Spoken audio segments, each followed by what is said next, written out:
Okay. Yeah. I'm dad getting a divorce. I've got to do that. I'll let you have my We house. should, this is not your class. I don't want either one of you We're to talking about have. divorce rates early in this program, not today. Alright, let's get rolling. Alright, Critter, start us Alright, the first one. So what we're gonna talk about today is how to build wealth with real estate. Here, I'll click for you. Important disclaimer, just so you're reading it, make sure anything we say, cannot be used against us. No, that the content, is, not intended for financial, hang on, we gotta get it up there. There. Okay. Intended for financial, legal, or investment, tax, or any other, you need to seek a trained professional, licensed professional, in getting that. So a lot of this, is stuff from our experience and our research, but we are not licensed professionals except. Recording in progress. There you go. Good job, Rob. We're on. Wait until after that. Okay, so, well, you need to film that too. Okay, the truth about wealth. Most people don't, in our classes, we've talked about this, wealthy people don't let their money set. Their money's gotta go to work for them, right? And why is that? Why do we not let money set? Well, the one word that you would think of, inflation. I'll give it to you, right? We've talked a lot about inflation. So really, if your money's just setting, your money is eroding at, right now, inflation is somewhere about 2.4%. So it's eroding at about 2.4%, right? The cost of a loaf of bread is gonna go up 2.4%. So it costs more money to buy that loaf of bread. Really simple, easy way to look at it. So that's definitely, and one of the most accessible to everyone of the wealth building assets is real estate.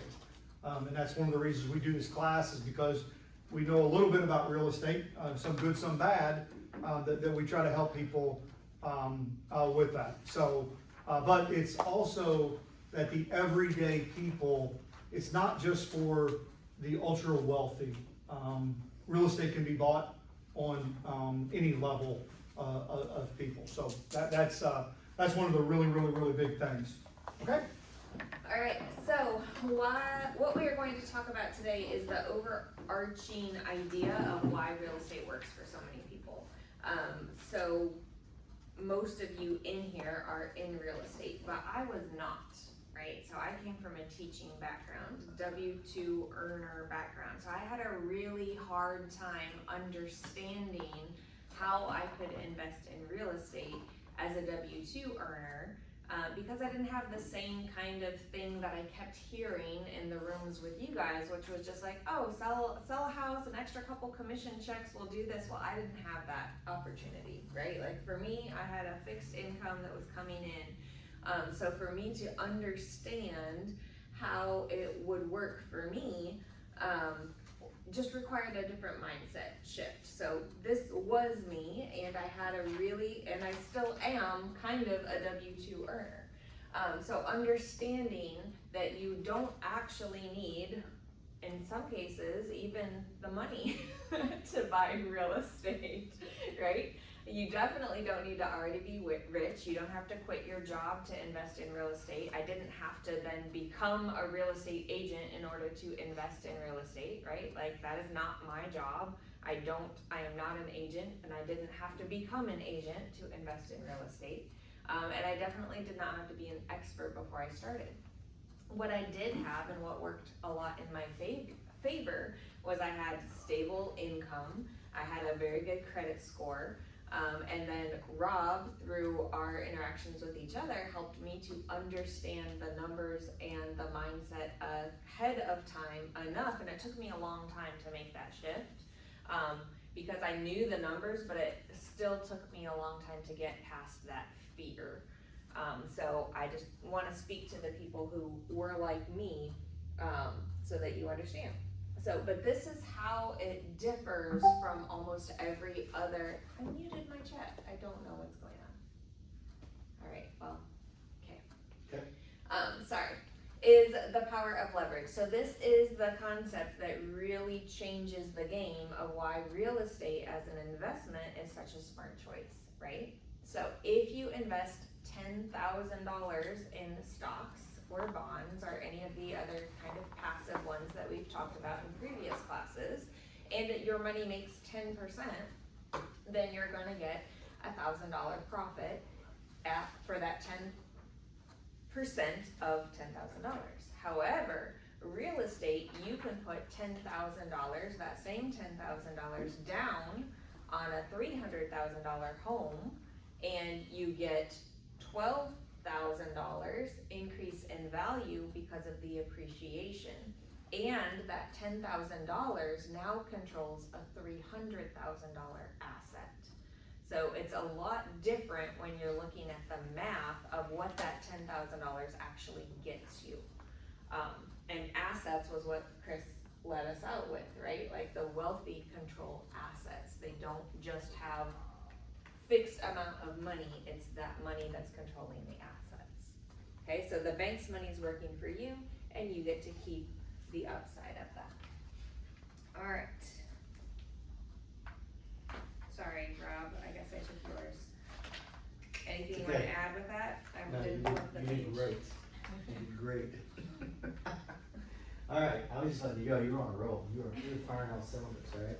But just to add to what you said though, we love leverage in real estate because, of these other reasons, right? So you get appreciation, so your property grows in value over time, building equity automatically. How often do home values double?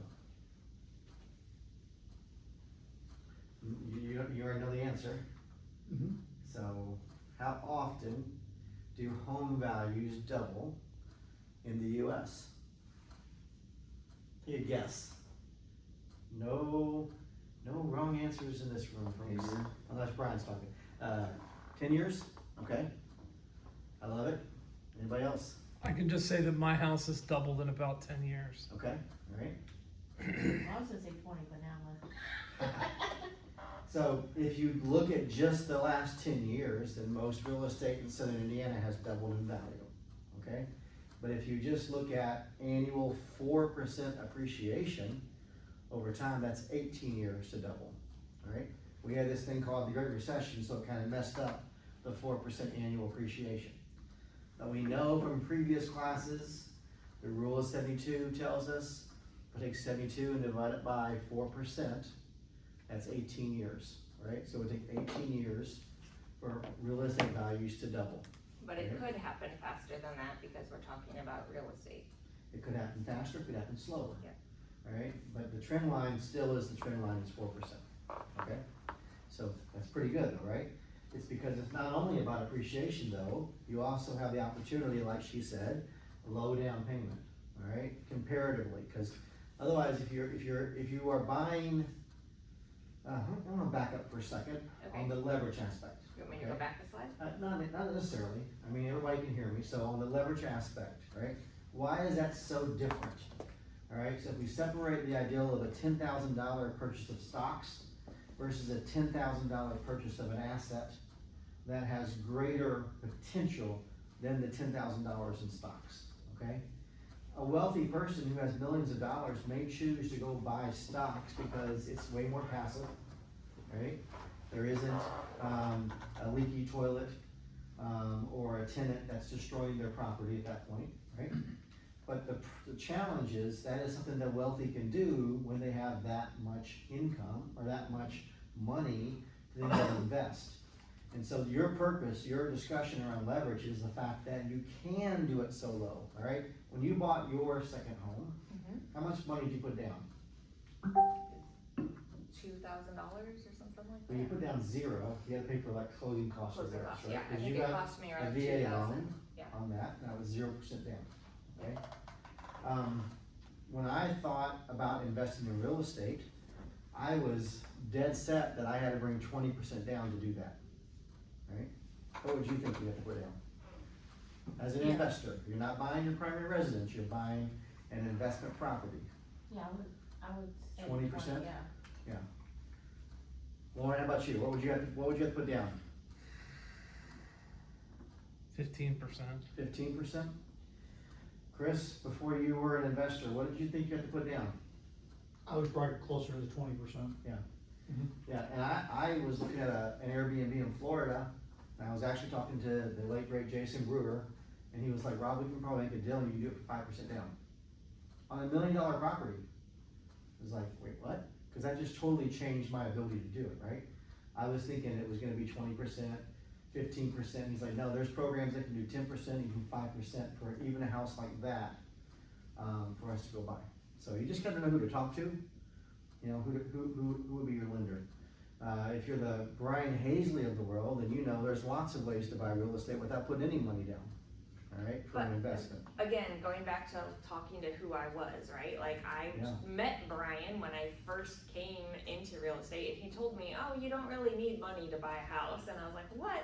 So for me, thinking about investing, I was thinking I have to have $300,000 to be able to start investing in real estate. I wasn't even thinking, like that wasn't even part of the math that was in my head of, I was just thinking, oh, a $300,000 property, it's gonna take me forever to be able to save up $300,000. I wasn't even thinking about the fact that I wouldn't You could have use to the bank. have that whole amount. Yeah. So I don't wanna we know that, but like people who were me or are Right. like me, I didn't know that. Well, it's a lesson So- for any of us agents in the room that our database, our clients that are still thinking, I would love to invest. I hear you talk about it, but they don't understand the threshold being as low as it is, right? So that's one aspect. The loan pay down, whether it's a commercial property or a residential property, you have a tenant in there that's paying down your mortgage, right?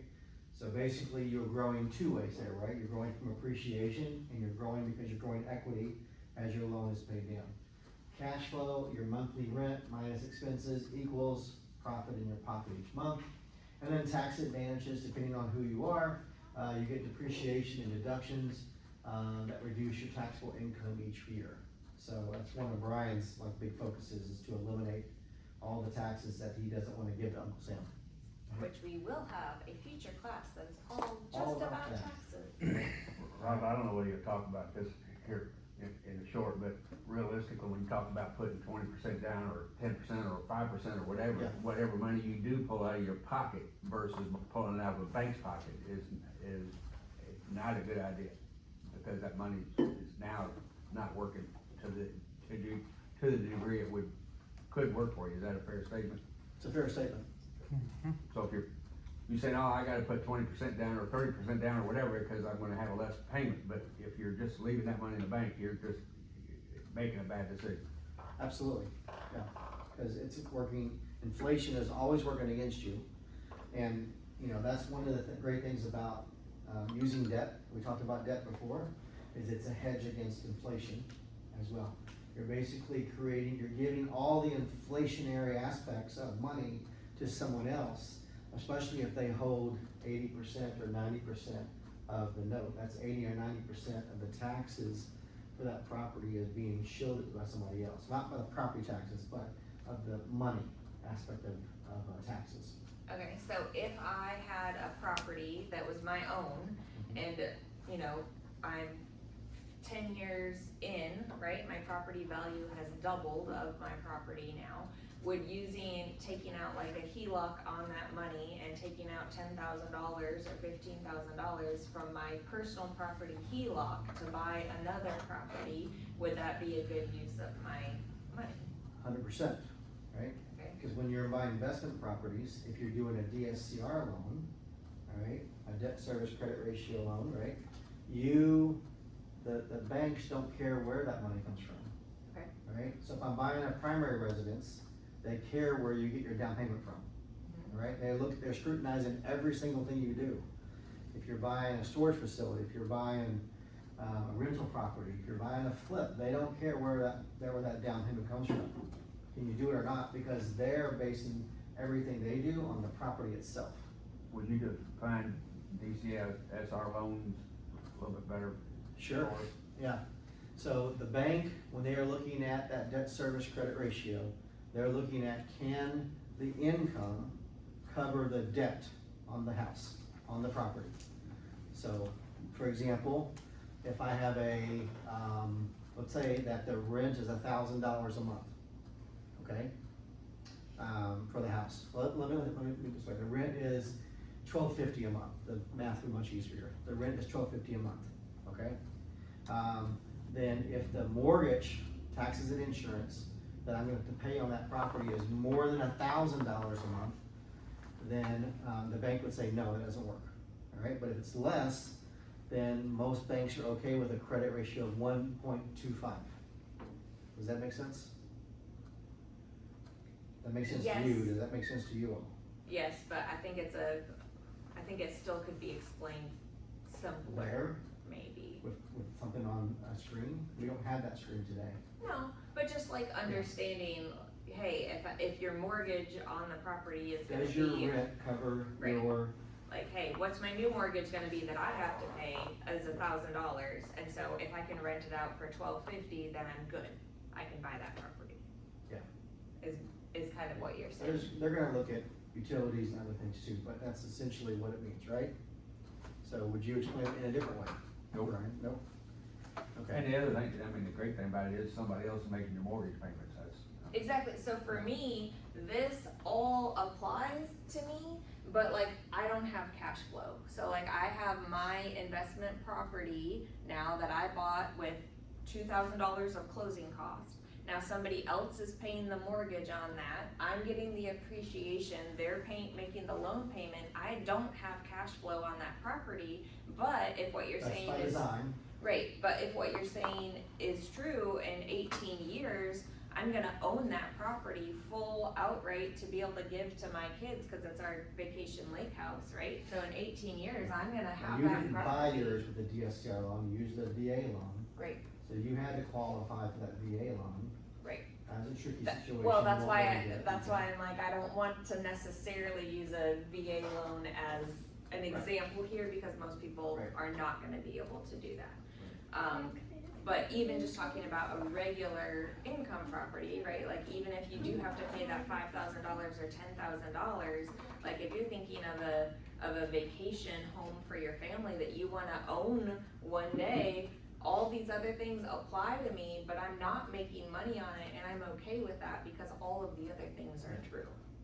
Let me ask you a question on a DSCR loan versus your veteran's loan or a conventional loan or whatever. That DSCR loan has to do, or whatever that is, has to do with that one property. It doesn't have to Correct. do with being a realtor or a janitor or a nurse or whatever. It has to do with that property Or only. your income, it does have to do with, they're gonna check your credit, they're gonna run your credit, right? But they're really only concerned with the income for the property, Okay, right? Right, it's debt service coverage ratio. I said credit, not it's coverage ratio, debt Coverage. service coverage ratio, alright? So it's, can the property cover the debt service? so Debt if you own service some coverage. self-storage, it's not generating enough income, but you gotta go and buy this rental property or whatever, that rental, that self-storage doesn't necessarily come in play as long as your credit is accordingly. Correct, and we know this from experience with self-storage, that a bank can choose to look at your global, assets, That's what I was trying to get debt to. service, yeah. They can look at all that, but most times when you're just buying a residential property, that's a rental, they don't.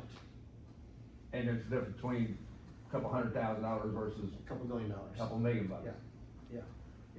And our focus today really is on residential real estate as a first step getting into the world of real estate investing, okay?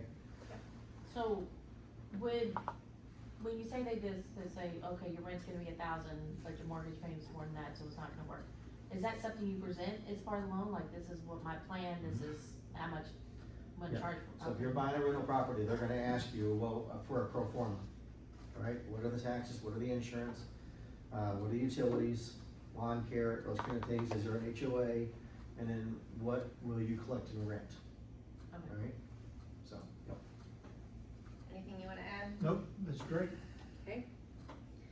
Alright, so we're gonna talk about something that's even easier. So if you are talking to, clients or yourself and you are thinking, hey, I don't know how I'm gonna come up with $10,000, okay, well, this is an even easier path to get there. Okay, so we call this the beginner path to house hacking over time. Okay, so a primary residence you can buy for as little as 0 down or 5% down, right? So you can buy it as a primary residence, you live in that house, okay? Then you must live in that house for 2 to 3 years to build up enough equity, okay? Then when you move on to your next home, you buy that next home for 0 to 3% down, and you keep your last home, and that last home you rent out. And then that last home, that income is starting to build up your portfolio. So this is personally what I am planning to do with the house that I live in now. Yeah. So I owe about $80,000 left on it, and then my goal is when we move to our next house is to rent out that house. So this is a almost easier way. It's longer, it takes longer, right? But there's literally no reason why anyone couldn't do this as long as you aren't renting the home that There's a you live couple of in. factors here you have to think about, Okay. right? If your income hasn't gone up to be able to qualify for the second home, because you're buying a second home when you're buying, right? And you're gonna use the same lending rules that you bought your first home with. So your debt to income, your debt ratio is gonna be a factor. Alright, so it's most likely in a situation that you've been working really hard, you've got some raises or promotions in work, or your real estate business is doing well and you figured out how to more consistently generate a certain level of income. That enables you to do this. That enables a lender to look at you and say, hey, you can handle 2 of these. Because here's what they're not doing. They're not doing a debt service credit coverage analysis on your property. Alright, they're expecting you to cover both mortgages. They're not really that concerned with the fact that you're gonna rent out your other residence because you're doing a second home loan. Alright, like if you were doing a vacation home loan. Does that make sense? Go ahead, Brian.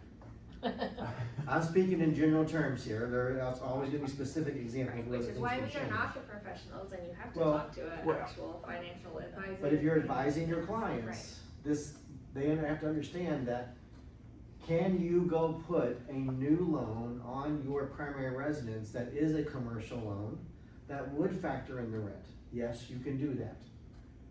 Right? You can do that. Is it the easiest path to do this? No, it's not. The easiest path is you can generate additional income. Maybe you've grown equity. Maybe you wait 3 or 4 years instead of 2 to 3 years, and the market's been favorable. So we had a 2021 event happen, Yeah. where values increased 10-15%. So maybe you've got some equity you can pull out too to help you make this work, right? There's a lot of factors, but what I'm telling you is it's possible, and if you don't ask, you get nothing, right? What were you wanting to add, Brian? In the mortgage documents of your first mortgage, it does clearly state in there, if you by chance vacate your home or rent your home or anything, it's called a due on sale clause. Yep. They could effectively, call that due on sale clause, but in 35 years of being a real estate investor, I've never had that happen other than one time. Yep. On a property that I bought and took over the people's payments. Now, at that point, as long as, and when we were going through buying somebody else's property and things of that nature and taking over payments, we would tell them, if you go buy another property or put that property up, if we buy it, it would be the worst case scenarios, the bank would probably allow up to 80% of that as rental income. So if you go buy if you go buy another house, or if you had to sell that house for whatever reason, and we bought it, they would recognize that as a rental property at that point, and they would typically give you about up to 80% or 125% loan to value on financing it. Not 100, I said that wrong. 1.25 debt service. Yep. But just be aware that there is a due and sale clause on anything that you vacated your property, but in 35 years, I've never had that As long happen. as you keep making the payments, they're probably not going to do that. They want the money, they don't want They the want house. the interest payments over time. Right. Other things that, again, we're talking about real estate for normal people, normal being a subjective term. But for people who don't know all of these things, so especially as real estate agents, you need to also educate your clients for what is possible for people who aren't in real estate and don't know all of these things, right? So they can be an investor maybe easier than what they think. Other house hacking strategies that we wanted to touch on briefly was the idea of a duplex, right? So if you've got like a young first-time home buyer, they could buy a duplex, they could live in one side of it, and they could rent out the other. Same thing, there have been several instances that I know of where one young guy was really smart, like he, for college, bought a house with a mortgage, and then he had 4 roommates living with him. Well, guess what? He was putting money in his pocket every single month because they were more than covering the mortgage that he had on the property. So he basically got to live rent-free through all of his college years and have an asset that was appreciating in value and cash flowed while he was living there. Now, those of us with families and stuff, you may not want roommates in your house, but different people at different levels in their life, right? Things that would work. I have a personal friend also who she used the basement part of her house as a short-term rental. There are people that on Airbnb, you can call it a shared space and you can rent out just a room in your house to someone. So again, it kind of depends on your comfort level with some of that, but if you're willing to share your space, there's a lot of options out there to be able to, you know, build your investment portfolio. So maybe some out of the box type things that maybe you haven't thought of before. I had a roommate that was paying $3 a month. One of the things I wanna bring up about the beginner path is when you're talking to your clients, is to make sure that the slow and steady that it says up there is very important for this. And when you do, if it is a 3 to 5 year window, up there it says 2 to 3 or 3 to 5 window where you're maybe gonna do this again, then maybe again, is you not only have to look at your financial situation, but your family situation as well. If young children, you know, are they gonna be active in sports?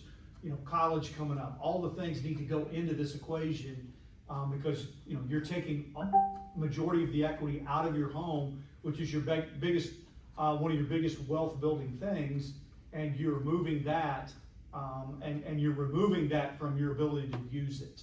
Yeah. And you just don't wanna fall prey to, oh, I own 5 houses, yeah, but you just don't wanna have all of that pressure if you have young children that are gonna be moving into different phases of their life. That's our Google chat going off. Yeah, I'm I trying to see it up figure there in the out, corner. I'm trying to figure out how to like mute the notifications on my phone so I don't have to get in there and let you guys see it, but It's very I annoying. can't figure it out. So, hold on. So Sorry. here's another thought. When we went to family reunion last week, they told us that still about 39% of all homes have no mortgage, right?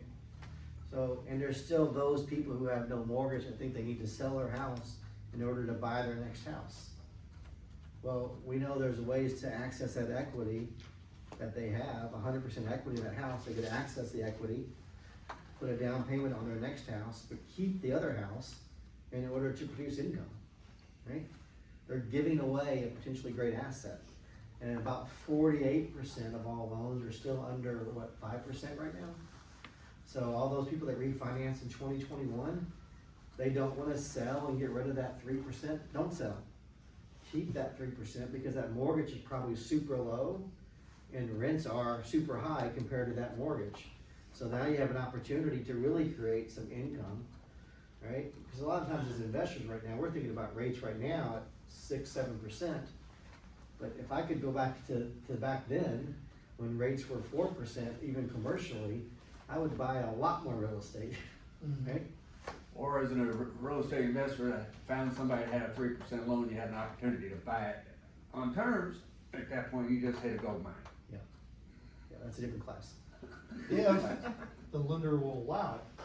Yeah, That's that's the other true. part. Ask for forgiveness later. See, So we kind There's of, lots of opportunities to educate yourself and the people you work with, your clients, yeah, for sure. that may have an opportunity they just didn't realize.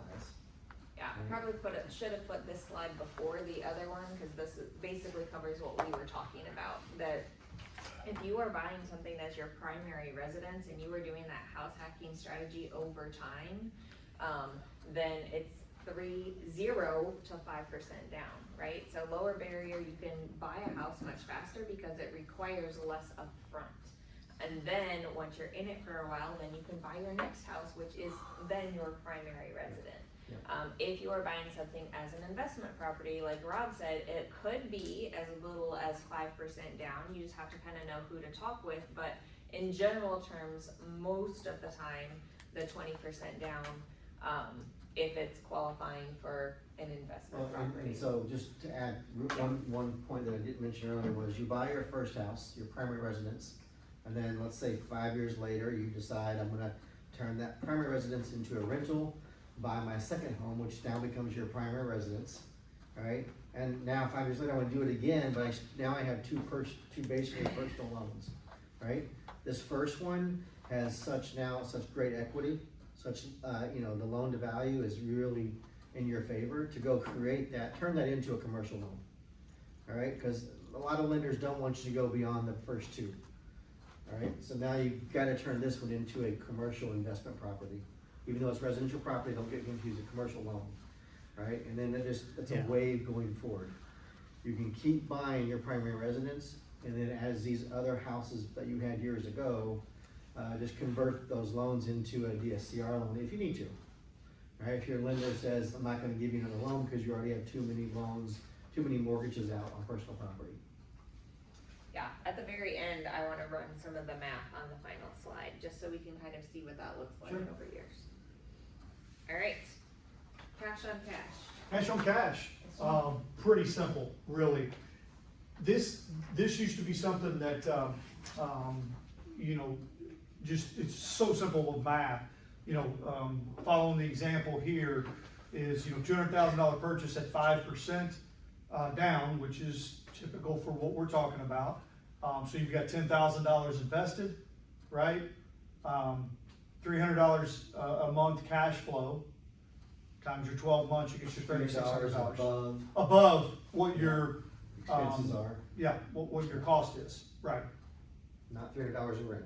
Right, not $300, a month in rent, so, $1,300 in your expenses and everything, with your loan and all the other expenses you have are $1,000, so that's where you get your $300, there. There's your return of 36%, cash on cash, and your goal is to, be able to get all of your down payment down, your $10,000 within your 3 years. That's the goal with that. I've never done this, so I'm not the best person to advise whether this works, doesn't work, good, bad, or anything. Has anybody done this before? You have? Okay, yeah, We so, analyze our short-term rentals based on cash on cash. okay, So the first Yep. first long-term homes that I bought, yep, we use something called a hold sheet. So it's free to anybody to use. If you go to Keller Inc., and Inc is spelled I-N-K, kellerinc.com. There's a website there, and there's a great tool how to analyze rental properties. It's called a hold sheet. And you plug all these numbers in, and there's a secondary tab that will tell you, bless you, that will tell you your return on your investment. And they would say, if you read the Hold book, or the book called Hold, all about holding investment properties, rental properties, they would tell you, bless you again, that the goal is 13%. The 13% cash on cash is the gold standard, right? And they're using 20% down in their calculations, right? So whenever you have the opportunity to go lower, if it makes sense, right? If we're in a volatile real estate market where you don't want to put 5% down because that may not be a good investment, you need to put more down in order to protect your investment because you don't want to be upside down. But if it was a growing market, if homes were still continuing, like in Indiana right now, we're appreciating. Even given all the stuff going on in the world, we're appreciating home values, right? Because people are moving to the area, businesses are moving to the area, we'll get to that later. But in this scenario, if I got 36% return cash on cash, I'm buying all day long. Right? That's a great return. We've talked about investments and interest rates before, right? And we know that anything really above 12% is a wealthy number, right? So in this scenario, 36% would be a phenomenal number, getting your $10,000 back that quick in 3 years, right? Okay. We looked at it, and if I hit 13%, I was pretty happy. I was thrilled to 30%, because most of the numbers we ran on properties were either were negative, or they were, even after like 5 years, they were only 6-7%, right? So that would be a no on those properties. Okay. Take us to 1%. Yeah, you're the 1%, you're the 1% guy on this. I've got some comments on it, but I'll let you go through Okay, it. alright, so the 1% rule, who's heard of the 1% rule? Okay, so this is a simple formula to screen deals fast, before wasting a lot of time on the wrong one. So the formula is the property price times 1%, that's your target monthly rent. So $200,000 house, would be $2,000 a month in rent. A $300,000 house is $3,000 a month in rent. So this is a quick filter, not a final answer. The question is does this 1% rule still exist? I wanna hear what you say. No. What do you say? You say it does No. not exist. I do not believe it exists. Based on the, rent rates in our area, I don't think this formula works any longer. Brian, you've had lots of rentals over the years, and you still have a handful. Does this 1% rule still exist? No, Is it less or more? It's less, it's like 0.75. Yeah. Alright, so take your $200,000 property and times it, what would that be? Somebody got a calculator? Times 1%? Times 0.75%. Oh, 0.75. I'm gonna say that it's 1,500, but I could be wrong. Yeah. Yeah, 1,500, okay, so can a $200,000 property rent for 1,500? If it's in the right neighborhood and it's updated, yes. Right. Right? Maybe you could get 1,600, 1,700, right? The problem is If we you're gonna become require now, some elbow even grease, $100,000 most likely property, you buy that to property. get $1,000 a month rent, $100,000 property is almost not rentable. Yeah. In our market, a $100,000 property is probably not rentable. Right, it's teetering on the edge of not being, so the 1% rule doesn't work, We get, for that. so just so you know, we get investors calling us from other states all the time, asking us, or expecting the 1% rule to still exist in the Midwest, right? The 1% rule does exist in the US. It does not exist generally in an area that's growing like we are, alright? It exists in, Kansas City, Missouri. It exists in the west end of Louisville. You know, I heard what I said, right? It exists in some places in Alabama, in Mississippi, alright? You see the common, Dakota. Lower Yeah, property up values. in the, well, it exists in depressed areas, Right. right? Where property values haven't grown at the 4% pace, alright? Rents have grown quite a bit here, right? But rents have not outpaced property values, alright? So when you get a situation where rents are growing faster than property values, you have an opportunity to get back to the 1% rule. But right now, we're like the 0.75% rule in our market. When I first started investing, by the way, right, my very first rental I bought in 2020, I bought 517 East Oak Street in New Albany, a 3-bedroom, 1.5 bath. I bought it for $100,000. Our first tenant paid $1,050. We beat the 1% rule. Today, couldn't do that, okay? except for West End. Except for the West End. You're not And, getting, but you're not again, getting any appreciation in the West End, you're You getting cash.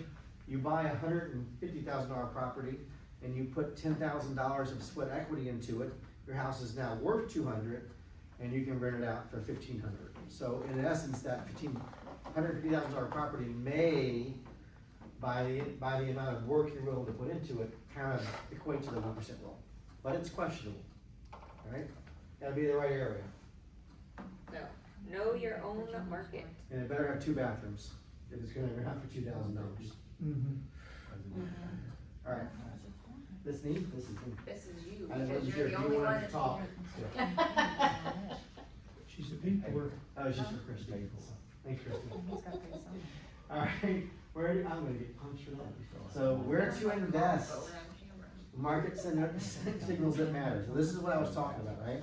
So strong markets share common traits. Look for places where people want to live and work. So this isn't the 1% rule conversation, by the way. This is just where do I want to invest? Where do I want to buy rentals that are going to produce? This is that type So of the conversation. reason that I asked Rob to talk about this slide is he talks with investors and real estate agents and people from all over the US, and they sometimes want to invest here in our market in a place where they don't live. Right. And these Very are common. because of that. Yeah, so no one, maybe it's an easy way to get started to invest where you live, particularly with your own primary residence. However, there's a lot of real estate investors that do not invest where they live. In a lot of cases, they have money because their area they live in is very expensive and they're required to make a lot of money. I think about people in Los Angeles, in Florida, in Austin, Texas. Those were a lot of people that I know that come and want to invest in areas like this because they think their dollar goes a lot further, okay? And it does go further, but it doesn't go as far as they think. However, so I'll use a couple of things. So job growth. So employers moving in and renters are moving in, okay? So when you have employers moving in droves, or a large employer moving into an area, the first thing that's gonna happen is renters, people are gonna be looking for rentals before they look for homes to buy, okay? Brian, we helped a lovely couple from California for about a year and a half, 2 years, it seemed like eternity, buy rental properties where? At Glendale, though, we got rid of their Louisville properties and Yeah. bought into E-Town. They shifted to E-Town. That was partly our fault because we told them about E-Town, right? So why did they buy in E-Town? Elizabethtown, Kentucky. Ford Anybody know? battery plant. Yeah, so Ford was building a battery plant down there, which apparently now they're not doing. So, they were building a battery plant for their electric vehicle fleet. And that was gonna bring 5,000 jobs to the area, and E-Town didn't have the residential real estate to support it. So they were wanting to buy long-term holds and even other things like midterm rentals to support the construction of that facility, cause they knew they could get in and out in like 5 years, right? Ford pulled the rug out from underneath that project about 2 years early, I think. So anyway, Brett Tanner, who's a guy that runs KW Wealth, it's a community inside of Keller Williams that discusses wealth building. He talked a lot about Alabama. So Alabama, and I think it was Birmingham, they built a BMW, I think it was a BMW plant. And so he would study the national headlines for businesses, like read the Wall Street Journal and find out where businesses were going. And if you know that, then you are already ahead of the game because you know that, hey, this company is gonna build a factory in this small depressed town. Oh, real critters dying to tell you what's coming to Northwest Indiana. oh, that's coming, I was gonna talk about it. I'm gonna talk about that? Okay, alright, so we'll get to that. So, she's trying to rush me here, guys. So anyway, so that's the thing though, right, is you get into areas where development is about to happen, where job growth is about to happen. Now, Well, look at River Ridge here. yeah, exactly. That's why the 1% rule doesn't work anymore, really, is because of all the influx of outside money coming to this area, to River Ridge. You know, Clark County in particular, but it's definitely, Floyd County is affected by that as well. You get further away from those developments, the 1% rule may still exist in a place like Scottsburg or even towards Seymour, but it doesn't exist in our area anymore because of things like that, right? Now, Yes, ma'am. So on this talk, is most of this about long-term rentals or? this is about long-term rentals mostly, okay? This is not about short-term rentals, is that what you're thinking? Yeah, no. That is a different train of thought, right? So, and then hospitals, universities, population growth, good schools, again, those are all factors to consider, particularly like good schools, right? You know, we know as real estate agents, we know where people want to live in this area. Those same areas where people want to live and own, would also make good rentals for the same reason. People moving to the area, they want to be near good schools, and they're willing to rent for a year or two before they buy, okay? Now, what they're referring to is the new Indiana Bears football team, what we're talking about? So they're moving the Chicago Bears to Northwest Indiana, to Hammond, Indiana. That's where I was Because born. you were born in Hammond, I Indiana? was born in Indiana. Had no clue you were a Hoosier after all, so, now you know you don't like sports, no sports. Alright, so, they're gonna move, Chicago won't allow the stadium to be built, there's a whole bunch of politics behind it, but taxes and all this other stuff. So they're gonna move, it sounds like pretty done deal. They're gonna move and build a new football stadium for the Chicago Bears in Indiana, and they are supposed to be called the Indiana Bears. That's part of the deal. Indiana. So what do you think, So- we say that because where do you think a great growth area is gonna be over the next 5 years? Hammond? Yeah, that, the surrounding towns of Hammond, Indiana.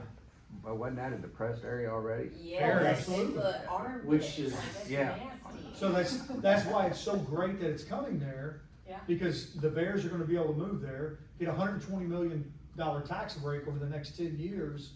Plus they're gonna be able to build their own stadium. They're going to own everything around there.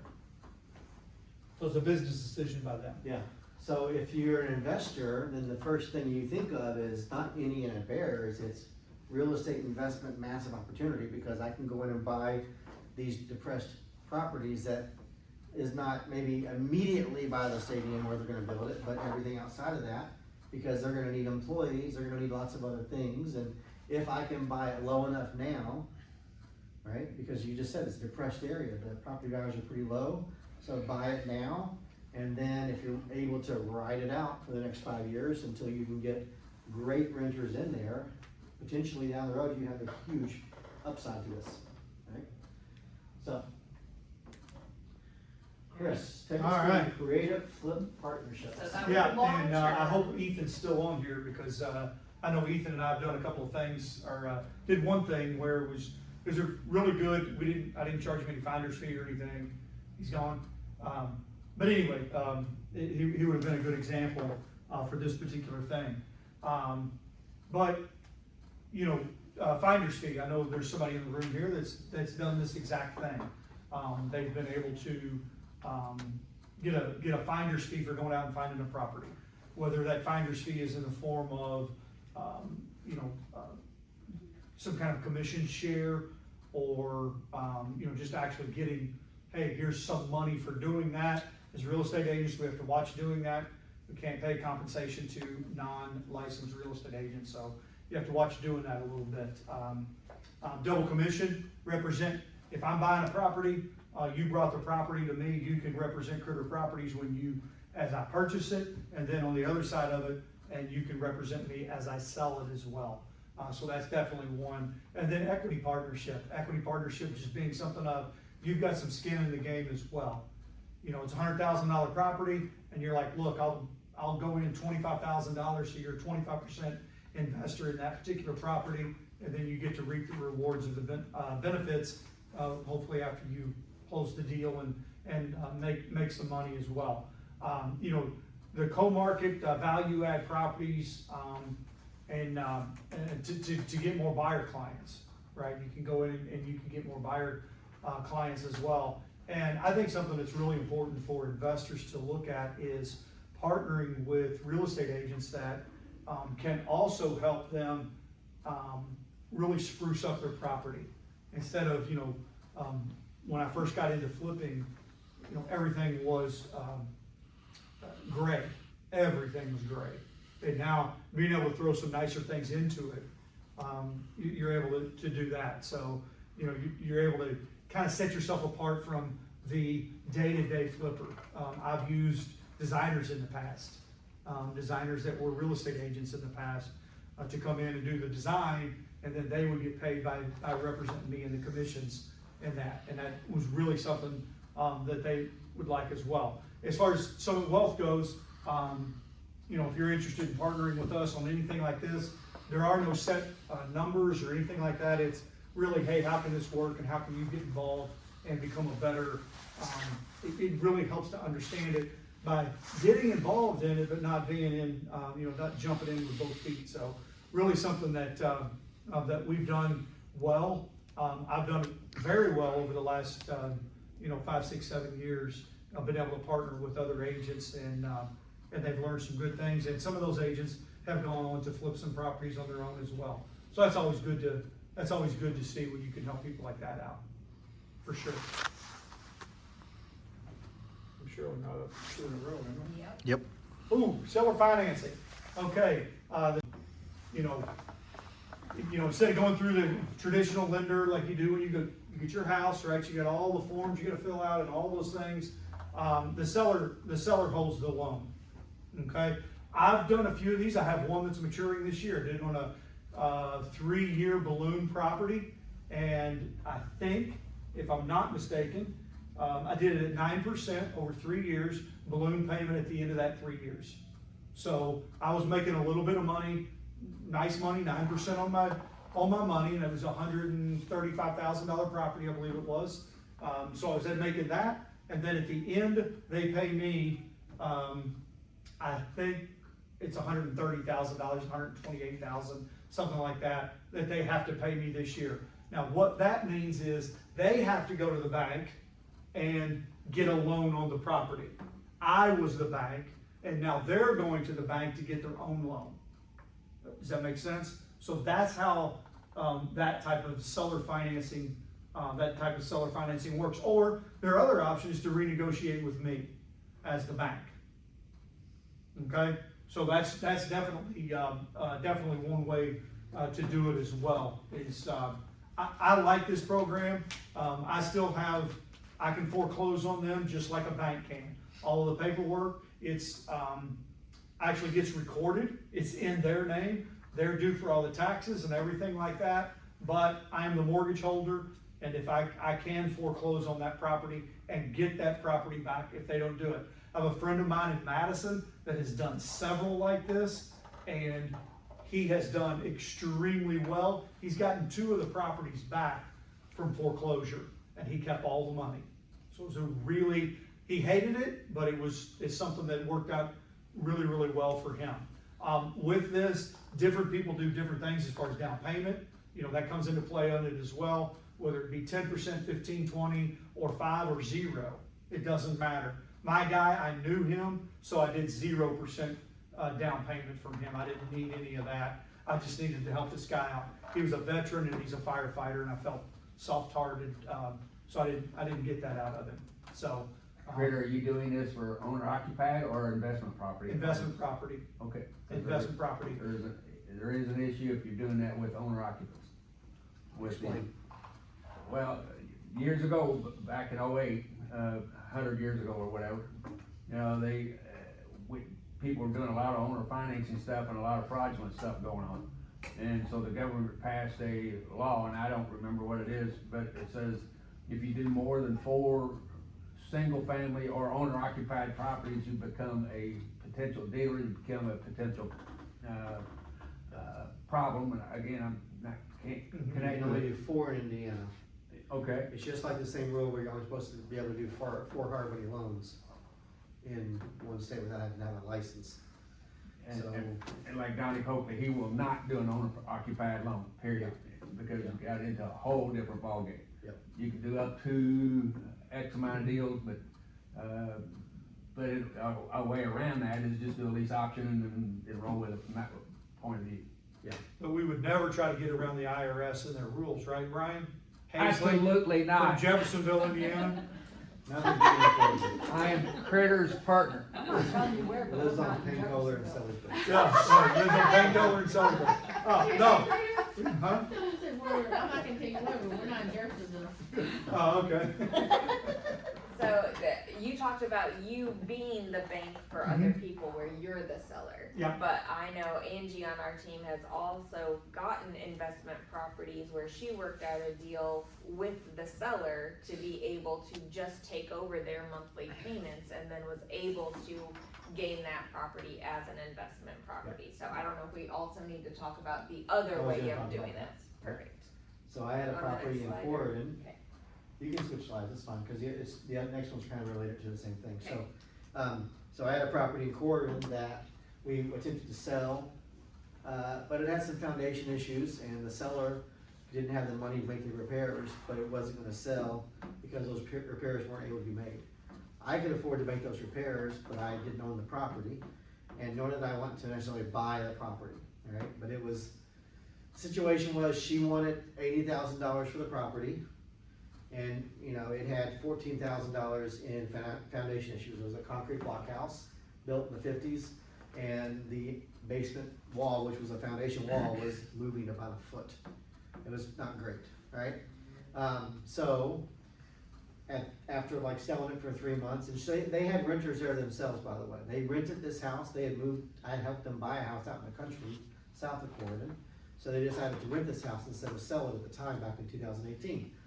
2021 came, they thought they could sell it, couldn't sell it because of the foundation issues. So I said, well, all right. And at one point she came to me and said, Rob, I just wanna get rid of it. I don't care if I make any money. And I said, well, how about this?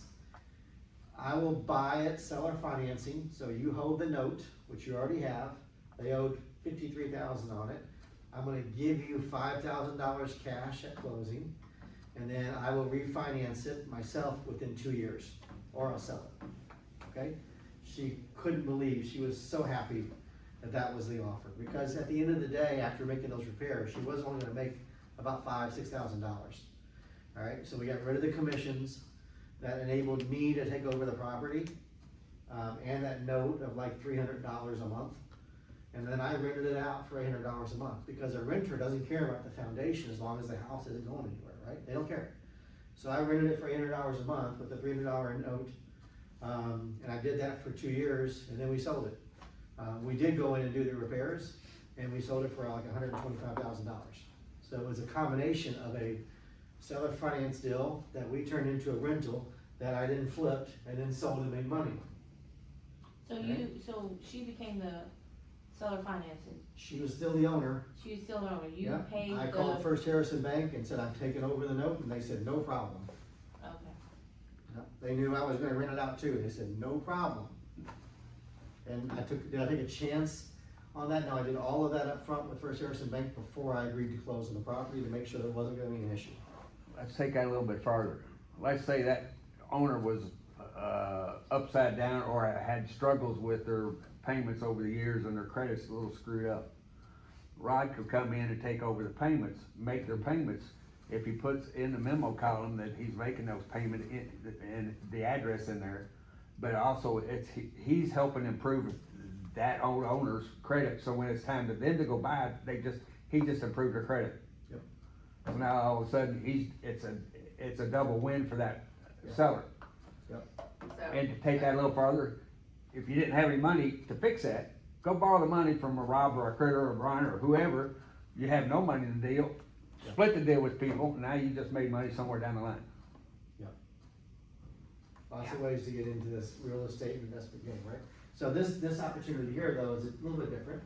So creative investing becoming the bank. So here we buy a property, all right?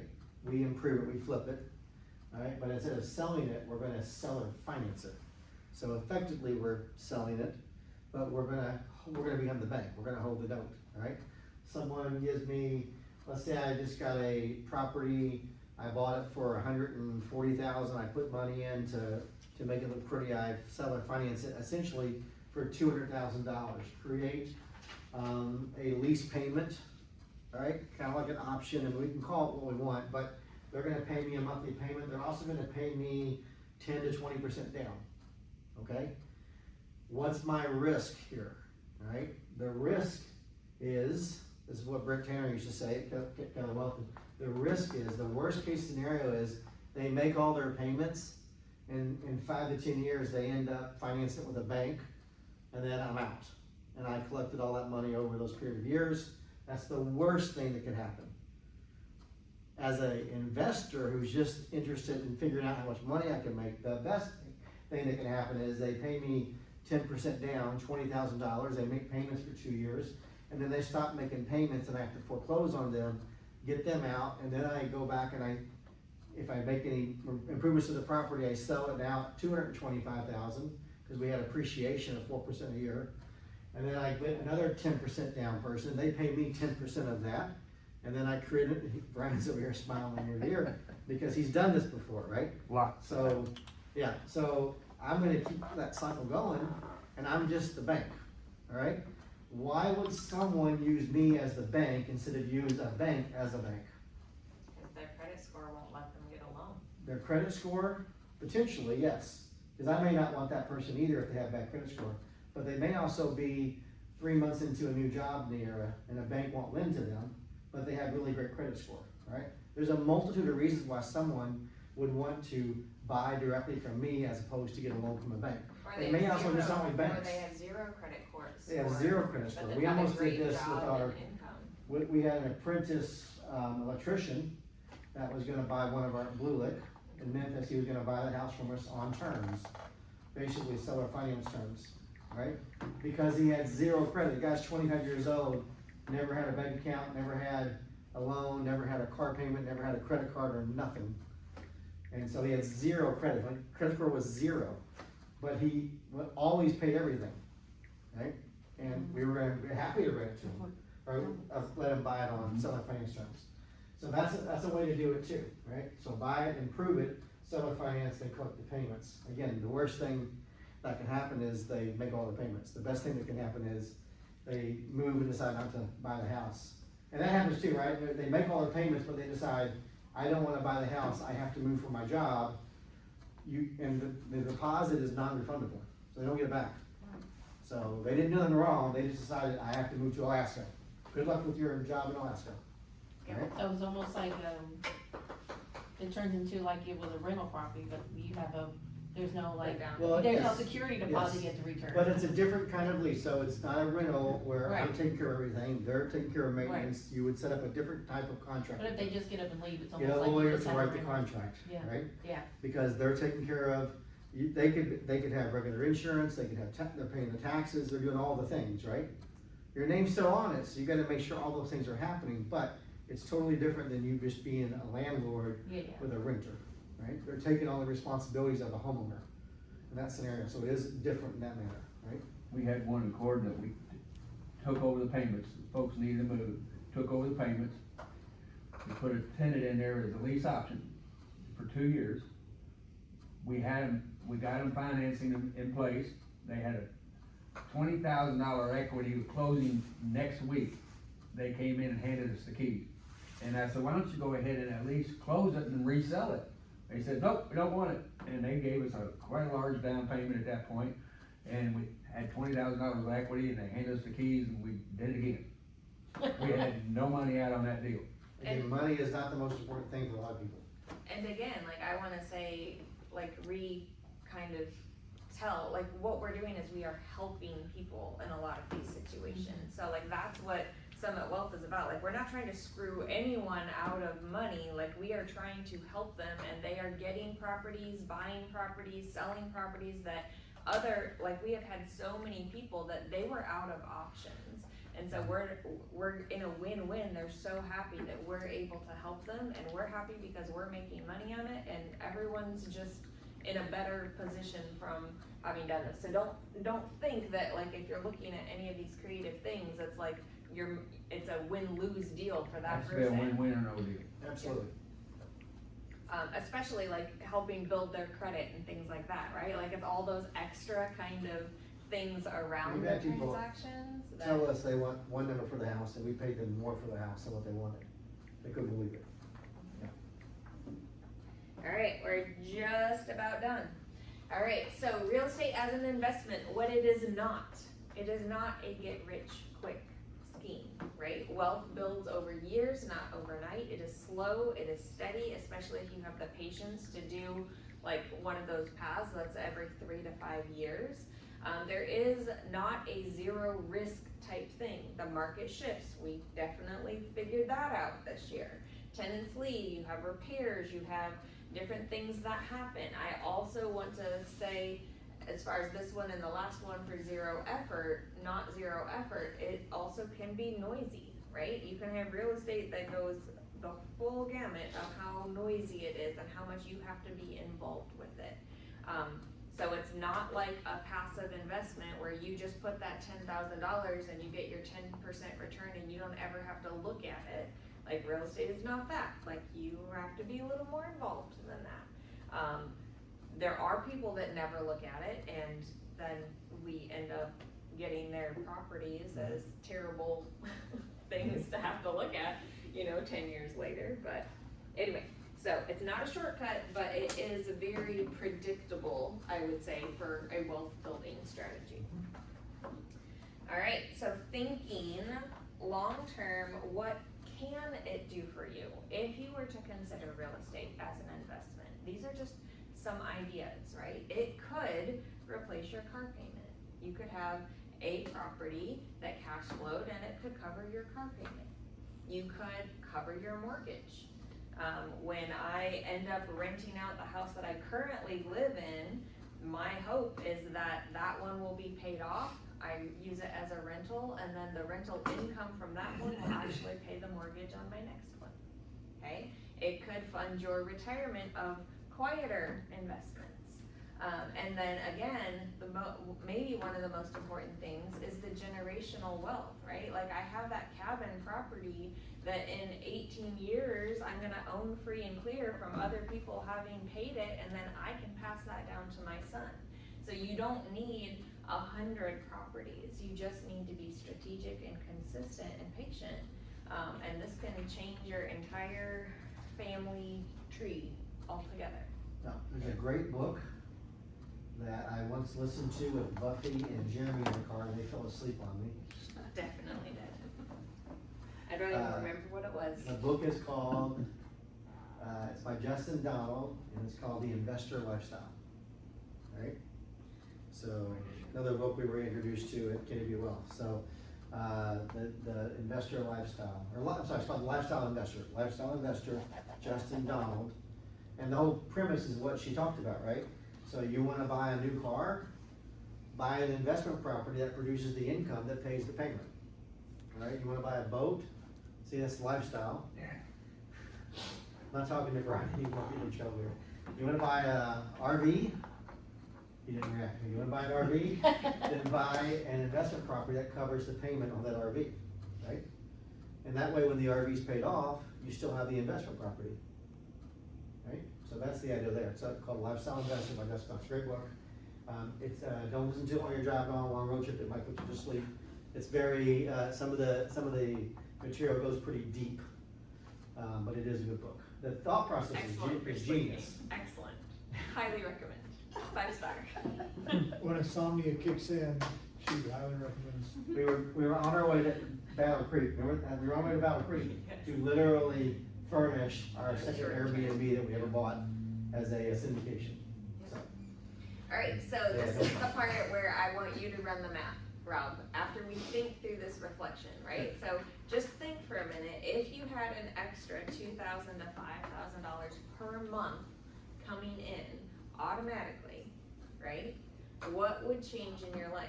What would that do for you to start with like an actual goal of, say, my goal is $2,000 a month, every month coming in? What would happen? And then I want Rob to run the math for how many properties would it realistically take to get there? So what does that math look like, Rob, to get to $2,000 a month in cash flow coming in? So I have 5 doors right now. Okay. Okay. And I have 2 Airbnbs and 5 doors, which is 1 duplex and 3 standalone rental properties. Okay. So 5 long-term holds. All right. And right now, those 5 doors are producing about $2,200 a month in profit. Okay. Now, right now, those loans are at 4.25%. Because we bought them in 2021. They're gonna reset later this year, alright? Yeah, we had some. Ooh. So the income will go from $2,200 a month to something different, alright? Your cash flow. Not in the positive direction. It will go into something less, yes. So it might be $1,200 a month, right? So a lot of it depends on how you bought it, the terms you bought it on, And when the market changes, you have to be prepared for that, right? The good news is, they're still profitable. The bad news is they won't be as profitable. So you gotta look at, the strategy you're buying it with, right? Cause when I did this, my thought process was, every property needs to make, at the time, $394 a month in profit. And now we were holding back money for repairs, of course, for taxes and utilities and all that. So I'm not counting any of those things, those are still happening today. It's what can we live with as profit after doing this for almost 5 years now. Alright, so, when it resets, it's gonna have to take some time for it to build back up, because rents increase over time. The mortgage is fixed at whatever the new rate is for the next 5 years. Do you have any sort of, Google Sheet or Excel spreadsheet or something that would help them figure out how to get to whatever that number is and the way to get there? I'd start with the whole sheet that we mentioned earlier, right? They need to look at properties and evaluate properties to determine what makes a good rental property. So, you can go to Zillow Rentals, and it'll give you a rental estimate that is actually way more accurate than the Zestimate for property value itself for selling. And it'll help you determine what the rental value is of a property in a certain area, and just start running numbers, right? At the time, when I started doing this, I was pretty bent on doing this in like 5 years. I figured I could buy 50 houses in 5 years, right? And then I quickly learned that that's not the type of noise that I want in my life. All right, so I didn't do that. All right, we bought 14 in 1 year, and then we ended up buying 28 over 2 years, and then we sold a bunch. All right, some of those were flips to begin with, right? So now we're down to 7 doors. Right, and after this year we'll be out of no doors. And, I mean, this one was more about long-term holds and things Yeah. like that, but short-term rentals do cash flow more usually than a With long-term. more effort. Right, but they require they're noisier, but they do Yeah. produce more cash flow. Question for you, so you're talking about the negatives of the increase in financing, so, but what is the positive still of even that loan going up? What's the positives to that rental property? What's the positives of that rental property? Well, it resets, but I continue to pay down the principal over the next 5 years. You pay it down or your tenant pays it Well, down? the tenant's paying it down, yes. The income that I collect is paying down that still. And in 20 years, And you what have, what I bought those properties for, and these were pretty much these went through a bank, and these were all DSCR loans, so these were all 20% down properties, okay? So there was no 5% down deals because we were going through a bank with commercial loans, right? Mhm. So we've got a lot of equity in these properties, because we have not refinanced any of them because it hasn't been a better market to refinance them in, since we bought them in 2021, right? But we've been paying down the principal, so, you know, I have a $200,000 house that I owe $80,000 on, right? I've got a $300,000 house on that we owe like $135,000 on, right? When we bought them, it was quite a bit different, right? But paying a mortgage for 5 years on a property does something to the value of the house, right? Mhm. So yes, we'll lock set in the next 5 years, if we were gonna keep them, and then I would then build up that rent over time, create even more income over time. The spread of the fixed mortgage for the next 5 years, and the rent would go up, but this number's fixed except for taxes and insurance, right? So, does that make sense? And your equity's been paid down in 20 years, that kind of went 'cause those over to commercial the left loans- side, and then all of a sudden, These are also 20-year loans, 20-year terms on these loans. They weren't 25-year. So when you do a DSCR, you might have 20-year, you might have 25-year terms. In this case, they were all 20 years. That's all first year that we do at the time. So even if you weren't trying to buy 5 in a year or 50 in 5 years or whatever, even if you just bought 1 a year and you could save that $10,000 whatever, or use that long strategy, think about what that looks like 20 Even if years you from bought now. 5, think about what I just said 5 can get me, right? What if you bought 5 over a period of 20 years, right?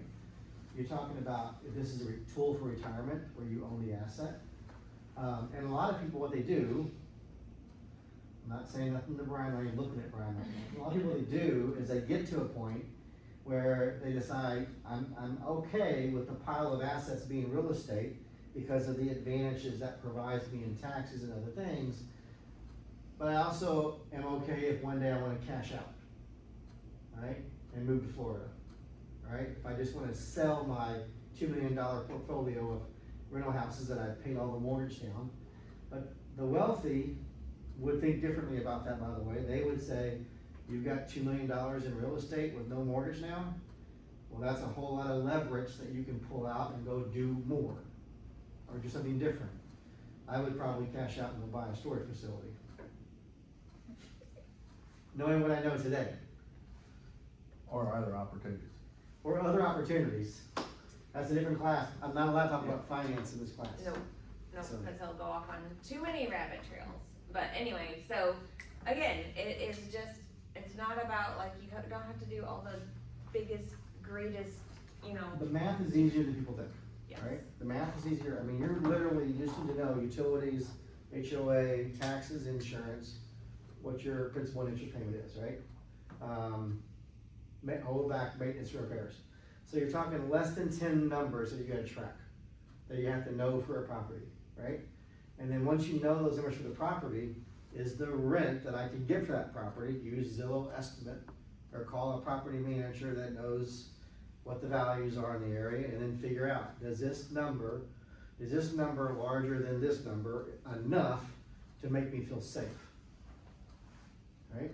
Yeah, or if you were thinking about moving or building or going to your next home, Mhm. just run the numbers a little bit differently. Like, what does it actually look like for me not to sell that home to buy my next home? What would it take for me to buy that next home and keep this other one?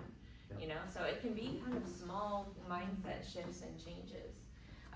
This is the last slide. I did want to say, we've got about 10 minutes, so we can take questions.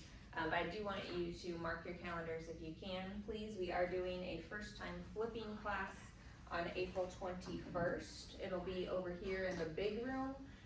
So we are going to be teaching and working through all of the different Yep. things you It's need to know about flipping a 9:30 property. a.m. to 12:30 p.m. So it's Yeah. a 3-hour class, and it'll be in the morning instead of the afternoon. Yeah. But we've got it broken up. We've already talked about it today, how we wanna teach it. And basically, there's 5 sections to the process that become challenges for most people. So we're gonna break it up into those 5 sections, and we're gonna have a lot of guest speakers to help us deliver their experience as well. So it'll be good. Alright, so you got about Right there. April 21st. It'll be in this room over here, same library. What's the one thing that keeps you, anybody in this room from buying the very first property next week? For me, it was fear, and that's why I'm saying I'm talking to the people who were me, because I was terrified and I knew the numbers, but it just felt scary. So it's the lack of information, the lack of knowledge to get there. So the one thing it is your brain, because your brain is what's causing you not to do things. You could buy something next week, seriously. Yep. You can find the money, you can find the deal. There's nothing keeping you from doing it other than yourself. Survey says the biggest fear is I can't find the money. That's the number one fear they talk about is I don't know where I'm gonna get the money. When it turns out the money is probably the easiest thing to deal with, to find. The money is the easy part. You just have to be willing to talk to enough people, to get the money you need. And again, it's the property. Does the property work? The money will always show up. If the property works, the money will always show up. Sometimes the money shows up when the property doesn't work. Right, I would say Question there are person with the people, money. there are people that shouldn't do this. If you don't know how to live on your own budget, if you don't know your own numbers, if you don't know what comes in, what goes out, like if you don't have that kind of financial knowledge for your own finances, then you probably don't need to be thinking about this yet. You need to get your finances in order first. One formula I've always throw out is if you had a chance to buy a $100,000 property for $50,000, but you had to pay 48% interest, would you do it? Answer is yes, you would. because at that point, you only kept it for 2 months, you'd only pay about $1,600, and what did you just make? The money's there. My brain does not work to do that math, you have to. Well, what the moral of the story is, you're tying up an asset at 50 cents on the dollar. You're buying something for 50 that's worth 100, so you pay 48%, or you pay 50% for a partner, or whatever, the money's there. You just gotta get creative, you gotta get your brain working to saying, how do I make this work? And at that point, once you start thinking that, instead of, and I hate to say it this way, once you stop thinking like a realtor and start thinking like an investor, it'll be there. I mean, that's the way I've become a real estate investor way before I ever become a realtor. And said for years you wouldn't be a realtor. Yeah. Yeah, Lauren. Yeah, so like, let's say for example, I decided to buy a property in Hammond, Indiana.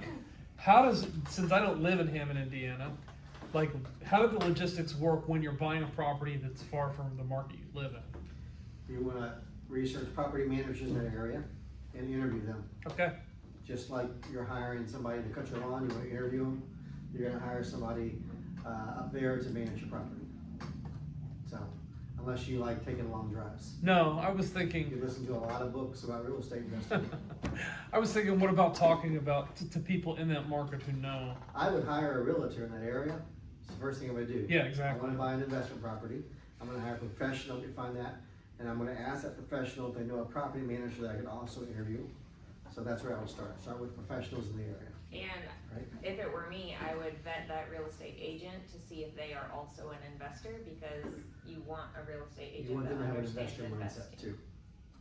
Right? Yeah. And remember we talked about this earlier, right? How often do home values double? 18. Every 18 years. So if you could go back 18 years and buy the house you live in now, would you buy it back then knowing what it's gonna be worth today? 100%, right? So the same thing is true. If I look at every house on the market right now that's worth $200,000, and if I can swing it, even, this is where the McKissicks, so the McKissicks, that's Jim and Linda McKissick, they are the founders of our region, Ohio Valley region, for real estate in terms of Keller Williams. Their hold book would tell you, they would tell you that even if the property only made $1, they would buy all of the properties again today, only made $1 a month. I don't know if you read that book or not, but they tell you this. If it only made $1 a month profit, they would still buy it because they know that in 18 years, it's gonna be worth double what it was. And they had all those tax advantages all those years as well, right? So they would still buy it even if it only made $1. We're talking about properties making $300 or $400 a month as a threshold. But again, they have deeper pockets, so if they didn't have a tenant, they could afford to swing the mortgage for that month. But you want the property itself to take care of itself. Does that make sense? Yeah, and I will say, when I bought my cabin, we didn't get the cabin until I knew for sure that we could personally afford 3 months if it didn't have any activity. Yeah. Because that's what lowered the fear threshold in my gut, was like, okay, well, I know that we can float the mortgage for at least 3 months, you know, and so then that was kind of like what lowered the fear threshold for me. It's like, okay, I've got this much in savings, it can cover it if we don't have any, if nobody wants to go up to Patoka Lake. Fear is almost always money-based, all right? I can't find the money, I can't afford it. But when you start analyzing properties, you quickly learn, hey, actually, there's a lot of properties that you can afford and that will work, all right? So, 1% rule is gone, 0.75 is a better percentage rule, right?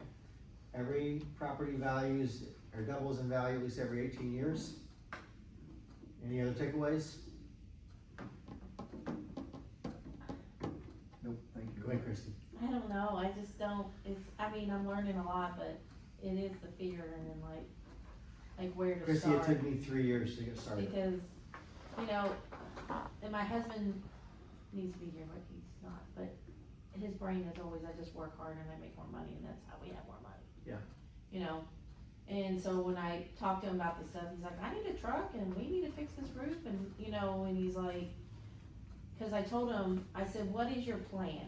I'm trying to have these conversations. what is your plan? Are you planning on keeping your truck one more year, and then we'll buy you a new truck?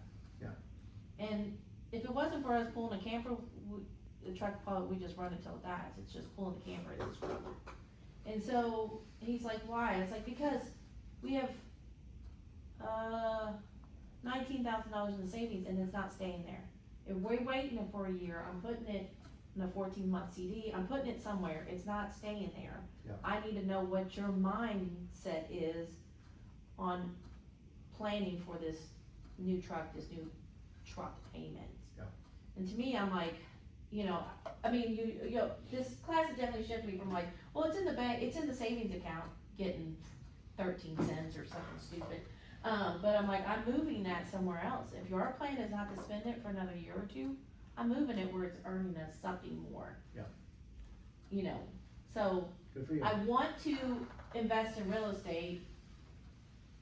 I don't know, it's just fear, I don't know, it's like I need, Like I this is, said, I don't know keep even where, talking like to I just, yourself, keep yeah. learning, keep reading. I started in July of 2017. I bought my first investment property in August of 2020. And Took me it 3 took, years. it took me almost 5, so, like, it just takes a while. Like, it takes a while to learn. And it was to the feel same like you issues, know enough. the same issues that you're having, was the same issues I was having. And I But had don't them when this stop. one was different. Yeah, but don't stop talking to yourself about the opportunity, because the opportunity will always be there, and when you're ready, it's still gonna be there. Well, I was just thinking, because when he was talking about, you know, flip opportunities, and I brought you all 2 flip opportunities, and I was like, why didn't I take that finder's fee and invest it into real estate? Probably because we need the money at the moment, but in my brain, I'm like, if I find another flip opportunity, that finder fee needs to just be, that's my investment, Mhm. my real estate investment Yep. money, There you go. period. There you go, that's a great way to look at it. All right, 3 o'clock, on the nose. Thank you all for coming. And do you know Great job. anybody that can raise a pitch of a roof?